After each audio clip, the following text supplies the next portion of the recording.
राधे राधे आप सभी को। स्वागत है आप सभी का आज की क्लास में। तो पिछली क्लास में हमने निराला को देखा था, उन्हीं को अभी हम देख रहे थे। यहीं पे क्लास ब्रेक हुई थी। तो पिछली क्लास आपने देखा होगा तो समझ में आया होगा। चलिए आगे कंटिन्यू करते हैं जहाँ पे हमने उसे छोड़ा था। जूही की कली, रेखा, शेफाली खा, ये आदि निराला की प्रेम कविताएं हैं जो अपनी गहन प्यार चेतना विस्तार और अद्वैत भावना में घुल मिलकर ऊंचाई से गिरते हुए प्रपात वेग के स्थापत्य में ढल जाती हैं। उसका प्यार अन्य छायावादियों की तरह हवाई नहीं है। वह सृष्टि का कारण और कविता का काम बीज है। वह एक चैतन्य है, रसानुभूति है, शब्दों का अलंकार है। इसमें एक ही तत्व के दो केंद्र बिंदु मिल जाते हैं। वह स्थित होकर भी चलता रहता है। चलने की यह क्रिया प्रायः सर्वत्र है। गिरि, श्रृंग, सागर, तरंग, गगन, अलंघ्य पथ पार करने की प्रक्रिया प्रेम का अनिवार्य अंग है। यह प्रेम स्वच्छंद होकर भी गृहस्थिक है। वधू का प्रथम शोभा संसार देखने योग्य है। प्रथम कनक रेखा प्राची के भाल पर, प्रथम श्रृंगार स्मित तरुणी वधू का नील गगन विस्तार केश किरणोज्ज्वल नयन नत हेरती पृथ्वी को कितना विराट बिंब है इस भारतीय बहू का। परिमल के द्वितीय खंड में बहू पर अलग कविता है जिसे कवि ने एक अनोखे बिंब से साकार किया है। भावमग्न कवि की एक मुखरता वर्जित वाणी है। परिमल की 4 कविताएं क्रांति गीत की श्रेणी में रखी जा सकती हैं। परिमल में जो 4 कविताएं हैं वो क्रांति गीत की श्रेणी में रखी जा सकती हैं। ये 4 कविताएं हैं। महाराज शिवाजी का पत्र पहला, दूसरा है आवाहन, तीसरा है जागो फिर एक बार और चौथा है बादल राग। ये क्रांतिकारी कविताएं हैं। यदि इन्हें एक शीर्षक देना होगा तो वह शीर्षक युद्ध राग होगा।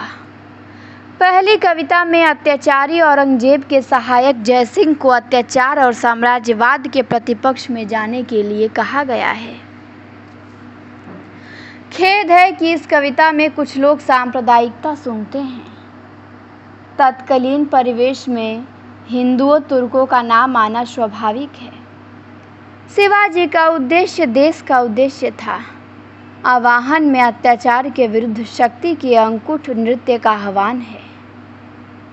जागो फिर एक बार में लैकव्यम माश्मगमः स्मगमः पार्थ त्यक्त उत्तिष्ठ भरत शर्भ की याद दिलाई गई है।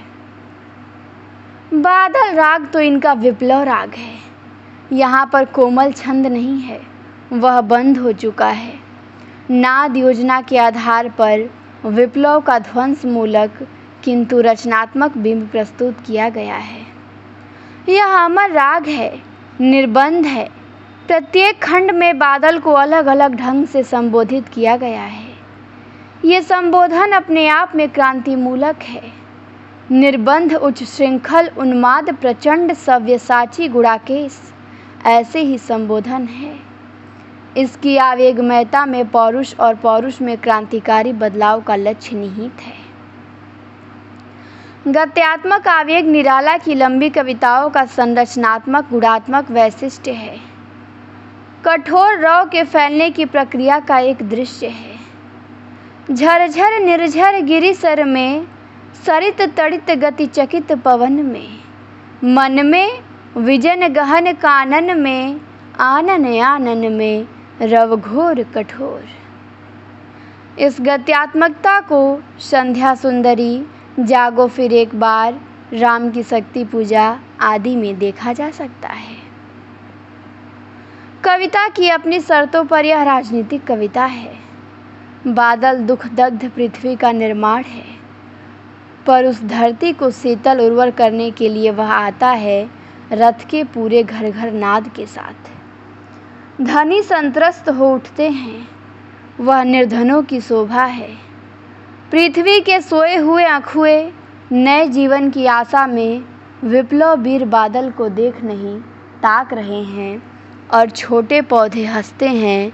छोटे पौधे लघु भार शस्य अपार, हिल हिल खिल खिल हाथ हिलाते तुझे बुलाते, विप्लव रव से छोटे ही हैं शोभा पाते। कविता का समापन कृषकों द्वारा उसे बुलाए जाने से होता है। जीर्ण बाहु है शीर्ण शरीर, तुझे बुलाता कृषक अधीर, ऐ विप्लव के वीर। बादल को जीवन के अनेक आयामों से जोड़कर क्रांतिकारी बदलाव की ओर उन्मुख किया गया है। पंत के केवल सौंदर्य बोधात्मक बादल से यह कितना भिन्न है। इनके अतिरिक्त इसमें कुछ रहस्यवादी, कुछ प्रगतिशील, कुछ ऋतुचित्र, कुछ श्रृंगारिक कविताएं और कुछ ऐतिहासिक पौराणिक शब्द चित्र हैं। श्रृंगारिक कविताओं में संध्या सुंदरी में मुक्त प्रेम का अकृत्रिम किंतु संयमित चित्रण है। यमुना के प्रति तो स्मृतियों का विस्तृत एल्बम है। इसमें प्रणय व्यापार भी है और रास नृत्य भी। मन है जात वह व जमुना के तीर का सजीव बिंबन। छोटे छोटे स्वतंत्र फिर भी समग्रता एक तान बिंब। गीतिका 1936 में आई निराला का गीत संबंधी नया प्रयोग है। उनके समय में ही रविंद्र संगीत का प्रचलन हो चुका था। रविंद्रिक संगीत के स्वर विन्यास में पूर्वी पश्चिमी दोनों ही स्वर लिपियों का मेल है। निराला ने भी पश्चिमी संगीत के स्वरों का यथोचित सन्निवेश गीतिका के गीतों में किया है। उस्तादी गीतों की भांति ये रूढ़ राग रागिनियों में नहीं बंधे हैं। इनके स्वर लय ताल अलग हैं। सबसे महत्वपूर्ण बात तो यह है कि इनमें संगीत और काव्य का नीर क्षीर मिश्रण हुआ है। गीतिका का प्रथम गीत वरदे वीणा वादिनी वरदे शिक्षित समाज का कंठहार बन चुका है। यह सामान्य मंगल गीत नहीं है, एक राष्ट्रीय गीत है। एक पंक्ति में कहा गया है, प्रिय स्वतंत्र रव अमृत मंत्र नव भारत में भर दे वीणा वादिनी वरदे। ये निराला की कविता है, पंक्ति है जो गीतिका में संकलित है। तत्कालीन राष्ट्रीय आंदोलन के संदर्भ में यह नया अमृत मंत्र था। एक दूसरे गीत में वह दूसरा वर मांगता है, कहता है, मेरी अखिल पुरातन प्रियता हर दो। भारत वंदना का एक व्यापक सांस्कृतिक गीत भारती जय विजय करे इसी में है। तो भारती जय विजय करे जो वंदना गीत है निराला का, वो भी गीतिका में ही संकलित है। और नारी सौंदर्य का एक बेजोड़ चित्र है गीतिका में संकलित ये कविता कि ज्योति की तन्वी तड़ित द्युति ने क्षमा मांगी। श्रृंगार परक कई गीत हैं। सबसे प्रभावशाली वह गीत है जिसमें होली का रूपक बांधा गया है। इसके काव्य सौंदर्य में मित कथन और सांकेतिकता का अद्भुत योग है। कंज छवि मंजू मंजू हंस बोली से घन आनंद याद आ जाते हैं। हंसी बोलनी में छवि फूलन की बरखा उरऊ पर जाती है। खुले अलक मुद गए पलक दल जैसे अनुभव द्वारा संयोग सुख का मादन वर्णन किया गया हो। यदि श्रम सुख की हद होली स्व शब्द वाच्य न होता तो इसकी चुस्ती और बढ़ जाती। निम्न वर्ग और ऋतुएं यहाँ भी स्मरण किए गए हैं। अब आती है निराला की अनामिका। गीतिका हमने देख लिया, अब अनामिका। अनामिका का प्रकाशन 1937-38 में हुआ। सरोज स्मृति और राम की शक्ति पूजा जैसी प्रौढ़ रचनाएं इसी संग्रह में सम्मिलित हैं। तो ये ध्यान देना है, सरोज स्मृति और राम की शक्ति पूजा अनामिका में ही संकलित है। सन 1935 से 1938 तक उनके गहन आत्मसंघर्ष का काल है। सन 1935 में उनकी कन्या सरोज की असामयिक मृत्यु होती है। निराला टूट जाते हैं। साहित्य में विरोधियों के व्यंग बाणों से वे बिंध चुके थे। घर, समाज, बिरादरी और साहित्य में उन्हें सफलता का ही अभिशाप मिला, पर वे टूटकर भी पूर्णतः नहीं टूटे। राम की शक्ति पूजा का युद्ध उनका अपना युद्ध है, किंतु इस संग्रह की रचनाओं में हार और मृत्यु बोध की कविताएं भी हैं। व्यंग का प्रारंभ यहीं से होता है। विरोधियों से लड़ने के लिए इससे कारगर हथियार दूसरा नहीं था। यह उनका अपना रक्षा कवच भी था। अनामिका की पूर्ववर्ती कविताओं में व्यंग अनुपस्थित है। इस संग्रह में वे एक और सरोज स्मृति, राम की शक्ति पूजा लिखकर अपनी प्रतिभा से उन्हें परास्त कर रहे थे, तो दूसरी ओर उनके विरुद्ध व्यंग सरों का निक्षेप कर रहे थे। ये एक ही मानसिकता के दो पहलू हैं। तो अनामिका के बाद आता है इनका काव्य संग्रह तुलसीदास और सरोज स्मृति। नहीं, ये कविताएं हैं जो उसमें संकलित हैं अनामिका में ही। तुलसीदास हो गया 1934 में, सरोज स्मृति 1935 में, राम की शक्ति पूजा 1936 में। ये तीनों निराला की सर्वोत्तम रचनाएं हैं। तो आपको ध्यान देना है, प्रश्न बनेगा कि निराला की 3 सर्वोत्तम रचनाएं कौन सी हैं? तुलसीदास, सरोज स्मृति, राम की शक्ति पूजा। यूँ तो निराला का समग्र साहित्य ही आत्मचरितात्मक है, पर इन रचनाओं में उनकी आंतरिक व्याकुलता और छटपटाहट साकार हो उठी है। यदि इनको क्रम से पढ़ा जाए तो हम इस निष्कर्ष पे पहुँचेंगे कि इनमें अंधकार से प्रकाश की ओर बढ़ने की एक गत्यात्मक प्रक्रिया है। तमसो मा ज्योतिर्गमय। इनकी संरचना और वस्तु में एक सूत्रता भी खोजी जा सकती है। सरोज स्मृति के पिता, राम की शक्ति पूजा के राम और तुलसीदास के तुलसीदास कहीं न कहीं एक दूसरे से मिलते जुलते हैं। कर्म, संन्यास, शक्ति आराधना और उत्थान मूलक सांस्कृतिक चेतना एक ही मन स्थिति के विकसनशील रूप हैं। राम की शक्ति पूजा दोनों कविताओं की मध्यवर्तिनी है।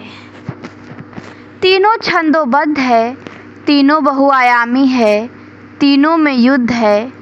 पंक्ति है, देखता रहा मैं खड़ा अचल, वह सरछेप वह रण कौशल।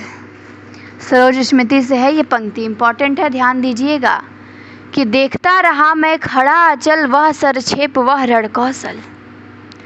फिर अगला है कि आज का तीक्ष्ण सर विधृत छिप कर वेग प्रखर, ये राम की शक्ति पूजा से है। और होगा फिर से दुर्धर्ष समर, ये तुलसीदास से है। होगा फिर से दुर्धर्ष समर, तुलसीदास से। तुलसीदास राम की शक्ति पूजा का पूर्व चरण है। यह आत्मचेतना का विश्व चेतना में लय का काव्य है, जिसमें भारतीय संस्कृति और औदात्य अपनी पूरी गरिमा में अभिव्यक्त है। तुलसीदास निराला के अत्यंत प्रिय कवि थे। उन्होंने तुलसीदास का अध्ययन मनन उस समय से आरंभ कर दिया था जिस समय वे समन्वय के संपादक मंडल में थे। सन 1922 में तुलसीदास पर उनका पहला लेख प्रकाशित हुआ। इसके बाद 5 लेख और प्रकाशित हुए। मानस के कुछ अंशों का खड़ी बोली में अनुवाद भी किया। इस चिंतन की काव्यात्मक परिणति है तुलसीदास। इसमें राम का अंतर्मंथन, हनुमान का ऊर्ध्वगमन और निराला का अपना व्याकुल चिंतनशील व्यक्तित्व भी है। प्रत्येक कवि एक ऐतिहासिक कालखंड का दबाव लेकर पैदा होता है। पंक्ति है, देश काल के सर से बिंध कर यह जागा कवि अशेष छवि धर। तो ये भी निराला की पंक्ति है, अच्छी पंक्ति है कि देश काल के सर से बिंध कर यह जागा कवि अशेष छवि धर। निराला पर दोहरा दबाव है, तुलसी के देश काल का और अपने देश काल का। स्पष्ट है कि वह दूसरे देश काल को अपने देश काल के दृष्टिकोण से देखेगा। निराला ने यही किया है। दोनों ही कवियों की समस्याओं का संबंध भारतीय संस्कृति के पुनरुद्धार से है। तुलसीदास का कथा तंतु अत्यंत क्षीण है। सरोज स्मृति और राम की शक्ति पूजा में कथा क्रमशः परिलक्षित होते हैं। इसमें कथा तत्व उस जनश्रुति पर आधारित है जिसमें विरहाकुल तुलसीदास अपनी पत्नी रत्नावली से मिलने उसके मायके जाते हैं और भर्त्सना पाकर विरक्त हो उठते हैं, और यह भी प्रबंध के बीच थोड़ी दूर तक आता है। प्रबंध के 3 खंडों में बांटा जा सकता है। तुलसीदास जो इनका प्रबंध काव्य है उसे 3 खंडों में बांटा जा सकता है: सांस्कृतिक हास्य, चित्रकूट प्रसंग और ज्ञानोदय। ये भी ध्यान देना है। ऐसे प्रबंध में कथा तत्व की क्षीणता स्वाभाविक है। इसमें कई प्रकार के द्वंद्व हैं: विदेशी और भारतीय संस्कृति का, जड़ और चेतन का, बंधन मुक्ति का, घर बाहर का, अंधकार प्रकाश का आदि। पूरी कविता का अधिकांश अंतर्द्वंद परक आत्मालाप है।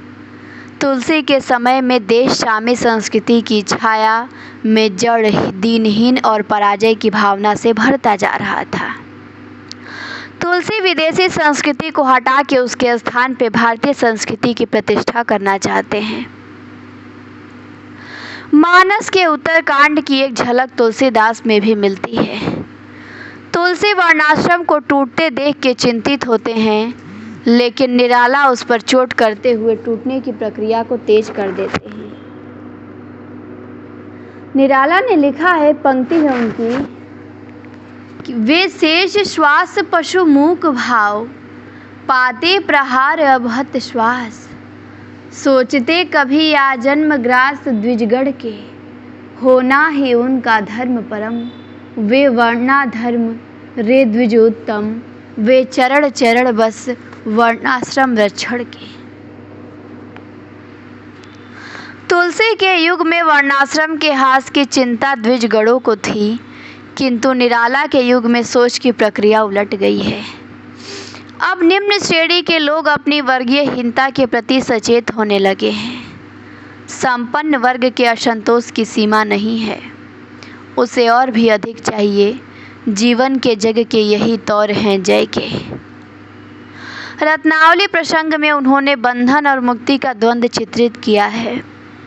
स्त्री बंधन भी है और मुक्ति भी है, वह माया भी है और शक्ति भी है। वह घर छोड़कर प्रवाह में बहने का निश्चय करता है, फिर वही मन का चिरपरिचित ऊर्ध्वगमन। एक भरत वाक्य, प्राची दिग्गज उर्मे पुष्कल रवि रेखा। ये भी पंक्ति तुलसीदास से है। ये परीक्षा में पूछी जा चुकी है कि प्राची दिंगत उर्मे पुष्कल रवि रेखा पंक्ति किस ग्रंथ से है, तो तुलसीदास से है। आगे है, सरोज की मृत्यु निराला के जीवन की सबसे बड़ी दुर्घटना है, पर इस दुर्घटना को एक श्रेष्ठ प्रगीत में बांध देना उनके संयम, आंतरिक क्षमता, तटस्थता और समाधिस्थ मन का ज्वलंत उदाहरण है। उनके जीवन में बिखराव की स्थितियां तो पहले से ही थीं, किंतु यहाँ पर उसके व्यक्तित्व में विघटन के चित्र उभर आते हैं।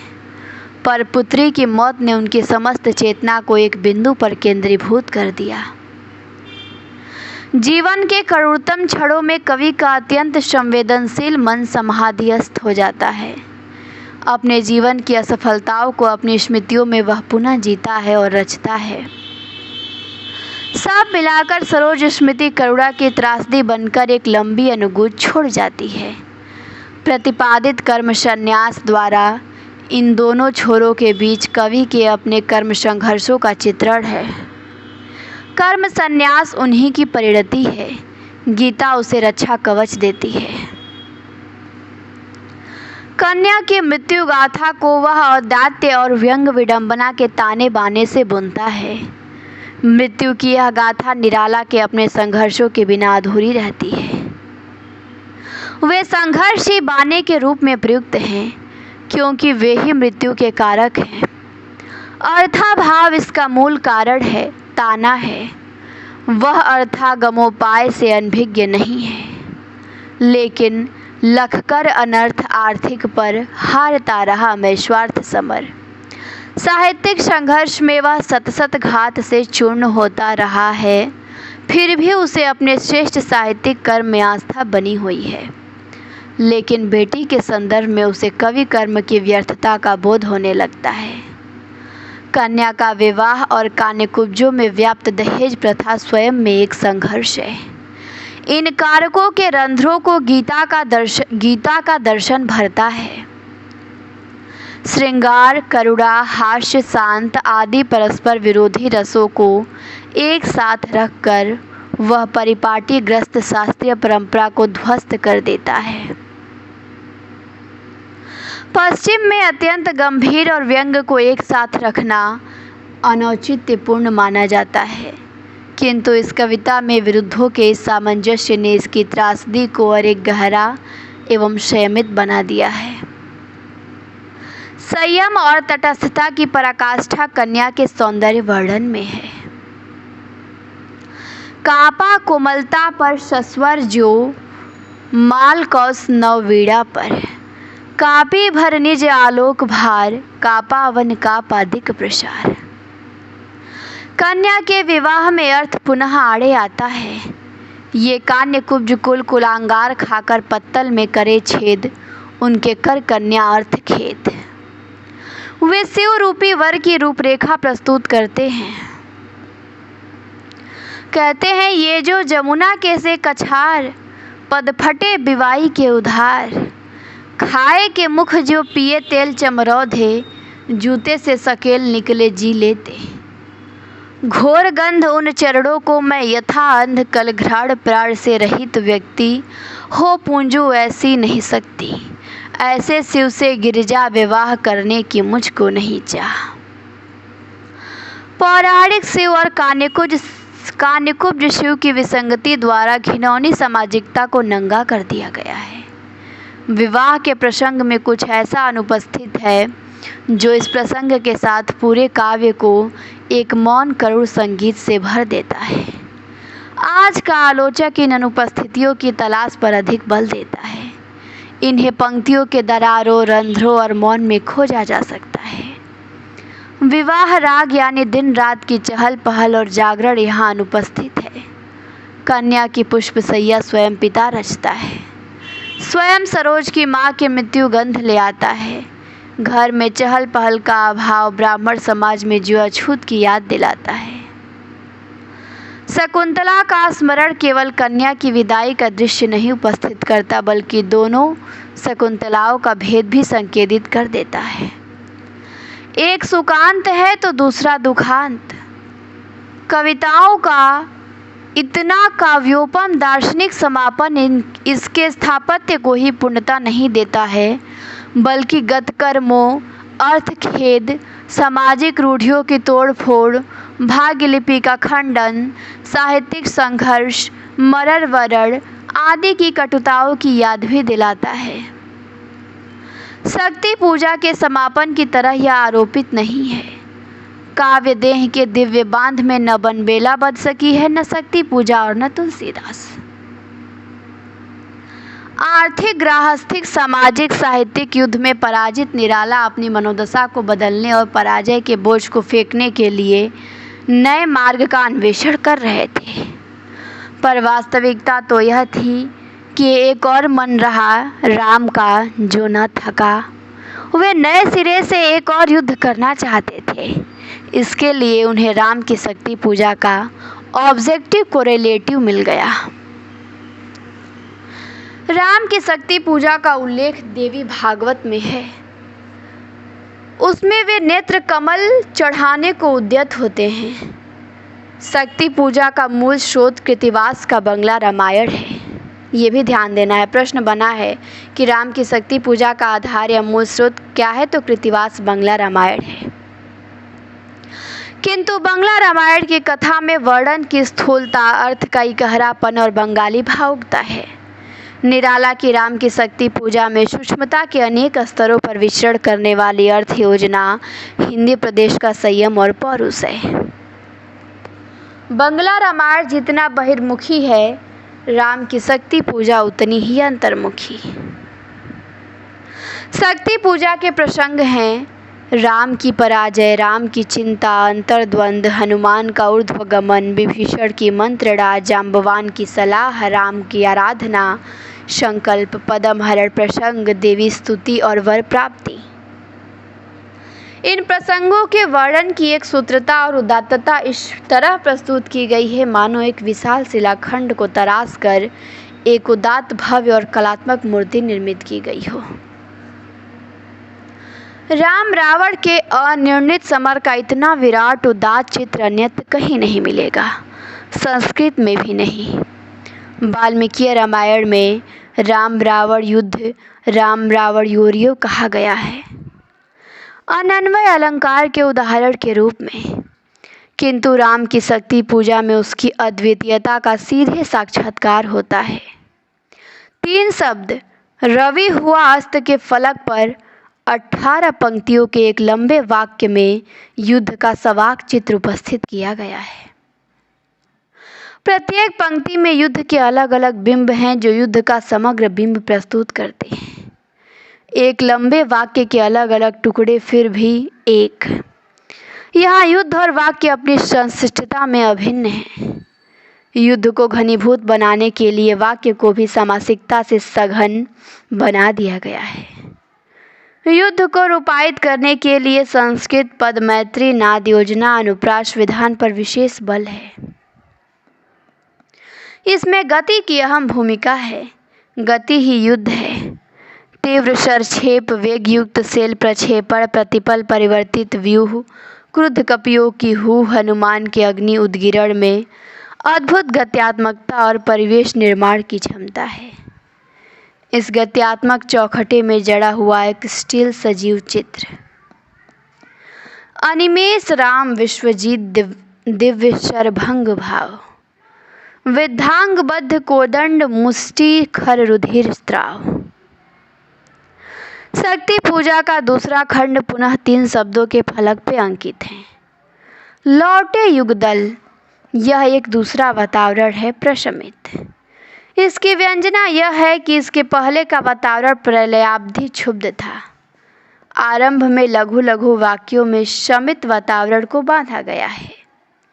फिर भी राम का ही दूसरा चित्र श्लथ धनु गुड़ है, कटिबंध श्रत तुड़ीर धरण, जटा मुकुट विपर्यस्त है, पृष्ठ बाहु वक्ष पर बिखरा हुआ है।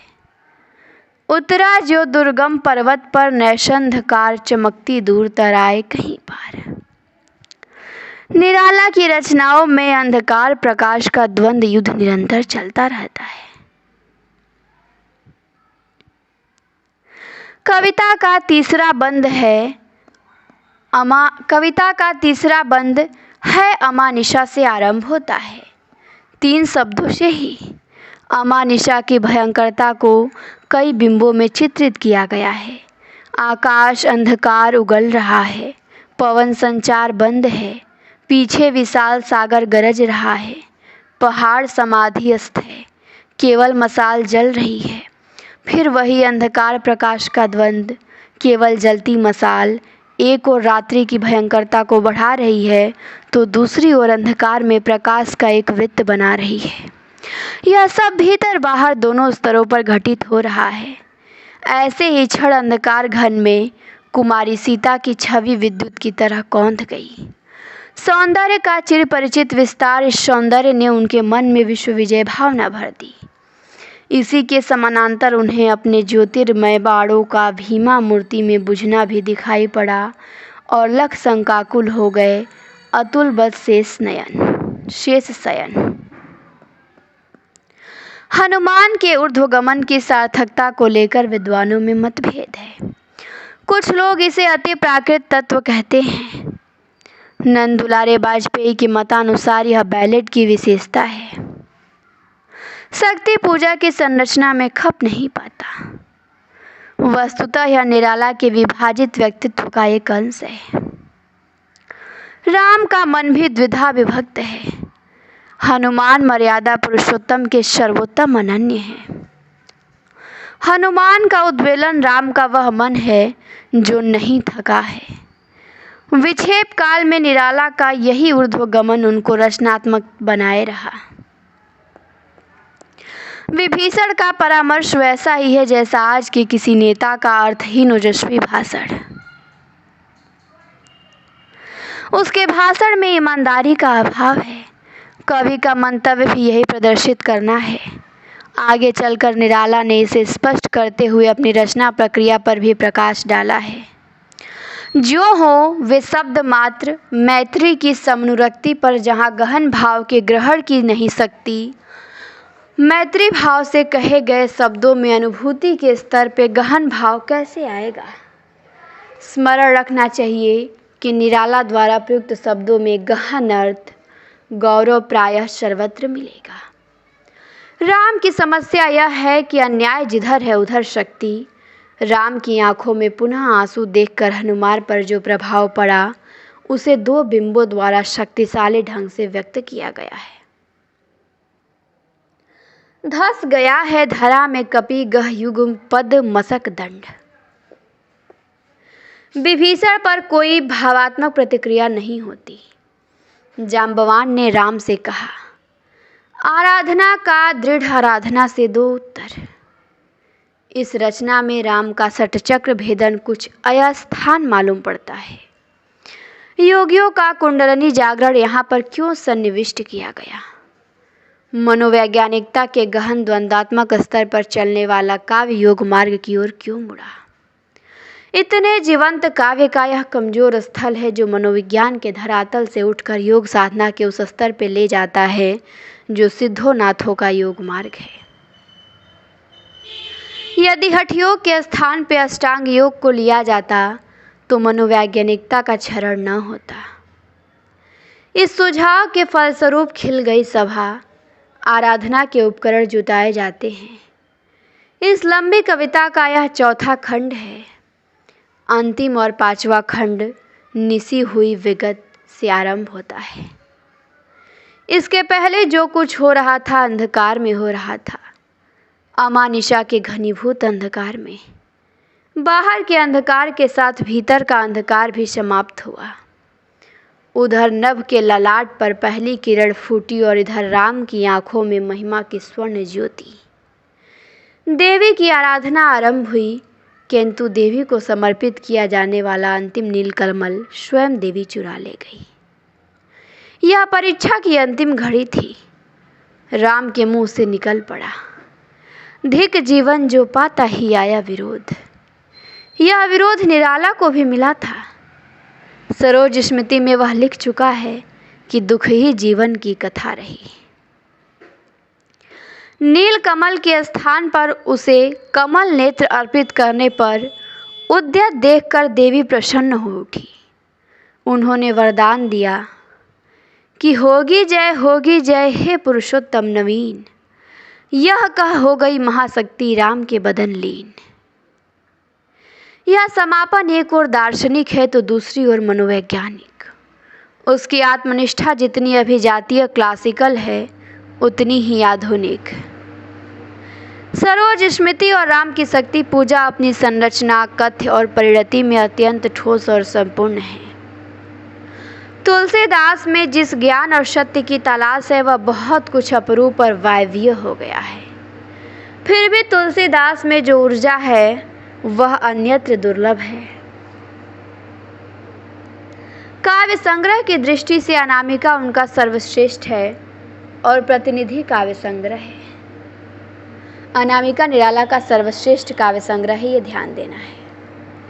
इसमें सरोज स्मृति, राम की शक्ति पूजा के अतिरिक्त मुक्त प्रेम संबंधी प्रसिद्ध कविता सम्राट अष्टम एडवर्ड के प्रति और प्रगतिशील कविता का मॉडल तोड़ती पत्थर भी सम्मिलित है।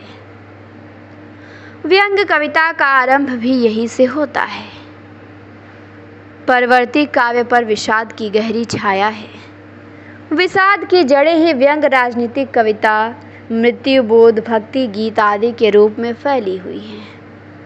सन 1961 में लिखा हुआ उनका अंतिम गीत है पत्रोत्कंठित। उनकी अंतिम कविता निराला की है पत्रोत्कंठित जीवन का विष बुझा हुआ। पहली कविता उनकी जूही की कली थी और अंतिम कविता पत्रोत्कंठित।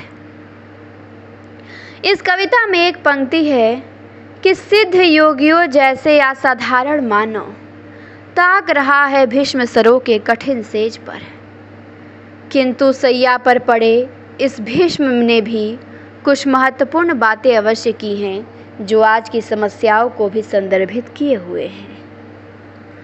कुकुरमुत्ता कविता अभी विवाद के घेरे में है। कोई उसे मार्क्सवादी कहता है तो कोई मार्क्स विरोधी। मूलतः यह कविता मार्क्सवादी ही है। कुकुरमुत्ता सर्वहारा का प्रतीक है तो गुलाब शोषक वर्ग का। तो अब कुकुरमुत्ता कविता आती है जो मार्क्सवादी कविता के घेरे में है। मूलतः यह मार्क्सवादी है। इसमें जो कुकुरमुत्ता है वो सर्वहारा का प्रतीक है और जो गुलाब है वो शोषक वर्ग का प्रतीक है। नवाब और मालिन की लड़कियों का हिलना मिलना देखकर कट्टर मार्क्सवादियों के वर्ग संघर्ष सिद्धांत को चोट लगती है, लेकिन अब तो वर्ग सहयोग का सिद्धांत भी मान लिया गया है। कुकुरमुत्ता का बड़बोलापन भी मार्क्सवादियों में कम नहीं है। इस बड़बोलेपन का उल्लेख बिल्ले सुलबकरिया में भी आता है। निराला मार्क्सवाद के स्वस्थ सिद्धांतों के समर्थक हैं। आज अमीरों की हवेली किसानों की होगी पाठशाला। कुकुरमुत्ता में निराला ने लिखा है कि आज अमीरों की हवेली किसानों की होगी पाठशाला को इसके प्रमाण में उद्धृत किया जा सकता है। दाना और भूख पर कई कविताएं हैं। इनके साथ यह भी है कि व्यक्तित्व की पूर्णता के लिए भूख तृप्ति के बाद और भी कुछ है। इधर की कविताओं में विषाद का भूरिश उल्लेख हुआ है। स्नेह निर्झर बह गया है, चोट खाकर राह चलते। निराला की कविता हैं सब। मुसीबत में कटे हैं दिन, हार गया, दुख रहता है अब जीवन, दुख रहता है अब जीवन आदि ऐसी ही कविताएं हैं। कुछ प्रार्थना परक हैं तो कुछ लंबी कविताओं में वृत्त लेखन का प्रयास हुआ है। कुछ कविताओं में क्रांतिकारी बदलाव के संकेत है। कहने का तात्पर्य यह है कि परवर्ती काव्य में पूर्ववर्ती कविताओं का औदात्य ओज पौरुष आवेश नहीं है। लगता है जैसे कोई महानद बधे घाटों में बह रहा है। पर यह सही है कि वे 20वीं शताब्दी के हिंदी के अप्रतिम कवि हैं। ततुल्य कवेर भवात अनामिका सार्थवती बभूव। और यहीं पे हमारे सूर्यकांत त्रिपाठी निराला जी समाप्त होते हैं। अब आते हैं सुमित्रा नंदन पंत। तो इनको हम देखेंगे अगली क्लास में। आज की क्लास में इतना ही। क्लास देखने के लिए आप सभी को बहुत बहुत धन्यवाद। इस क्लास को अब यहीं पे बंद किया जाता है। शीघ्र ही मिलेंगे अगली क्लास में।